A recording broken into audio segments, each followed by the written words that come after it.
Goeiemôre en welkom by Handelinge se aanlyn diens. Dit is so lekker om vanoggend vir julle die woord te bring.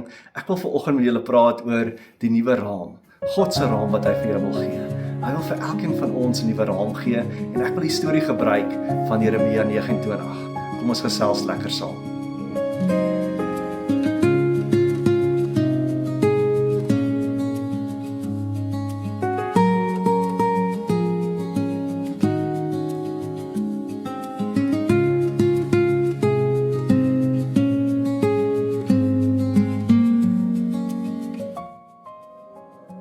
So baie goed in ons lewe gebeur in 'n raam.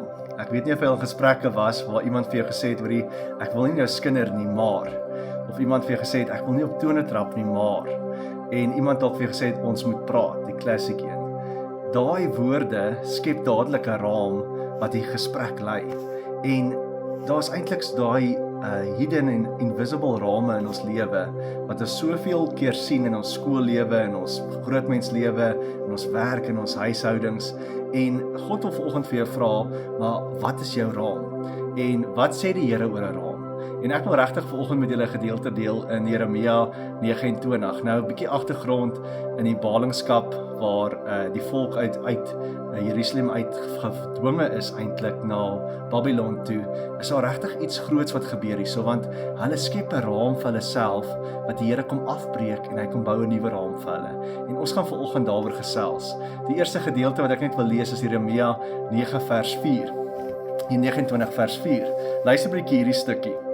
En so sê ek, die Here die Almagtige, die God van Israel, vir al die balinge wat ek uit Jerusalem in ballingskap na Babel toe weggevoer het.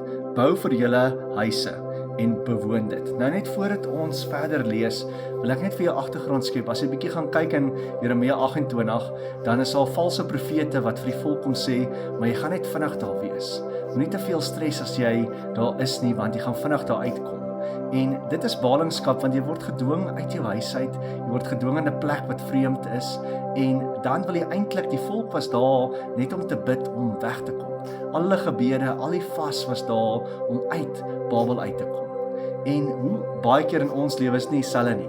In ons lewe is al baie keer situasies, dalk as jy besig om deur 'n rat te gaan, 'n moeilike tyd, dan sê jy vir jouself, hoorie, as ek net hier kan uitkom. Hoeveel keer het ons nie vir onsself al gesê, hoorie, as ek net hierdie week kan klaarmaak, dan kan ek dit doen, dan kan ek begin groei, dan kan ek hierdie gaan doen. En so baie keer vorm ons 'n raam oor ons lewe om te sê, maar as ek net hier kan uitkom, dan kan ek. En die Here kom breek daai raam af vanoggend vir jou en my, en hy kom doen dit deur Jeremia 29, as jy gaan verder lees. En ons gaan 'n bietjie gesels daaroor, want die Here wil regtig vanoggend jou raam kom afbreek. Kom ons kyk hoe die Here vir jou 'n nuwe raam wil gee, en ons gaan verder in Jeremia 29.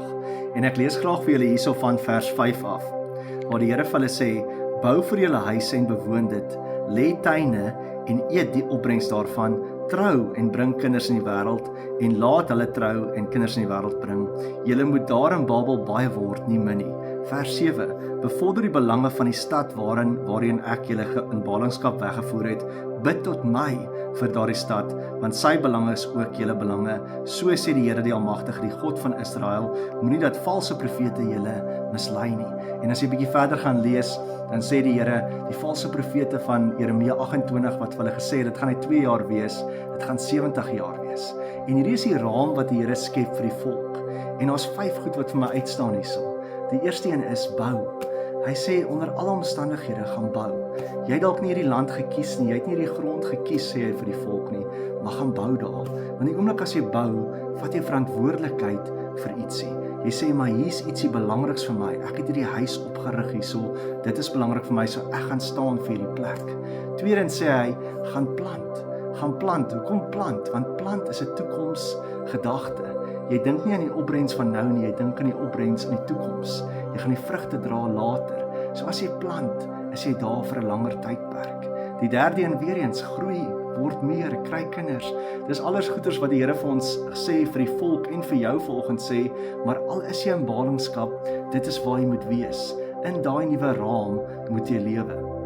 En dan die vierde een wat hy sê hierso is, bid. En jy moet bid op 'n sekere manier.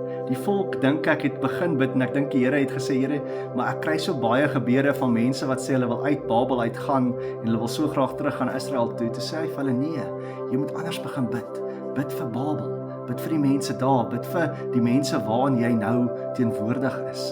So baie keer in my lewe het ek al gebid en sê, Here, vat my weg uit daai plek uit, vat my weg uit daai werk uit, maar toe sê die Here vir my, bid jy eintlik ook vir daai mense by daai werk, daai moeilike baas wat so 'n bietjie moeilik is met jou, bid jy vir hom, die kollegas daar, al wil jy daar uitgaan, bid jy nog steeds vir hulle. En dis so groot verandering om te weet, dis die raam wat die Here vir ons wil skep. En dan die 5de een is wag. Hy het vir hulle gesê, wag, 70 jaar, hierdie gaan 'n tyd vat, maar hy het hulle nie vergeet nie. En dis eintlik vir my so kragtig van hierdie nuwe raam wat die Here maak, as hy sê vir jou, ja, in ballingskap moet jy bly, ja, in ballingskap moet jy groei, jy moet plant, maar ek het jou nie vergeet nie. I didn't take you this far to only take you this far.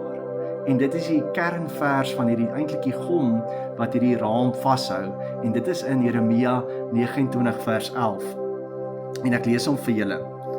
Ek weet wat ek vir julle beplan, sê die Here, voorspoed en nie teenspoed nie. Ek wil vir julle toekoms gee, 'n verwagting.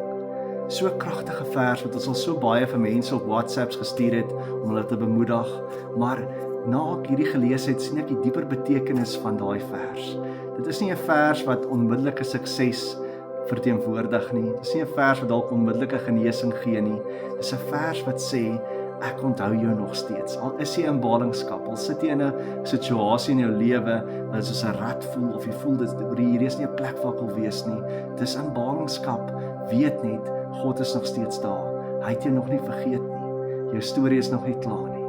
En ek wil regtig hê jy moet weet dat dit is die raam wat die Here vir jou vanoggend wil gee, vandag wil gee. Hy wil vir jou sê, my kind, ek kan vir jou hierdie raam gee. Hierdie is die raam waarin jy kan lewe. Ek sluit af met 'n storie. Ek weet nie of julle weet van die sanger Nightbride. So in 2021 het sy op America's Got Talent gaan sing terwyl sy terminale kanker gehad het. En sy het die liedjie gesing, It's Okay. En Simon Cowell, wat 'n moeilike man was, het vir die Golden Buzzer gegee en sy het voortgegaan. En op daai oomblik sê sy ook hierdie woorde na haar liedjie of haar performance, sê sy, you can't wait until life isn't hard anymore before you decide to be happy. Sy kon so maklik gesê het, as ek uit hierdie ballingskap uitkom, as ek gesonder word, as ek net uit hierdie fase van my lewe is, kan ek weer sing.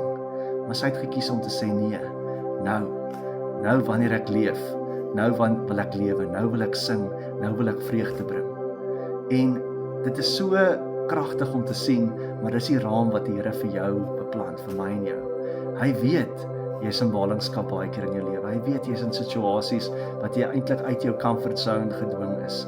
Maar hy wil vir jou sê, in daai situasie kan jy nog steeds groei. Jy kan nog steeds bou. Jy kan nog steeds plant. Jy kan nog steeds bid.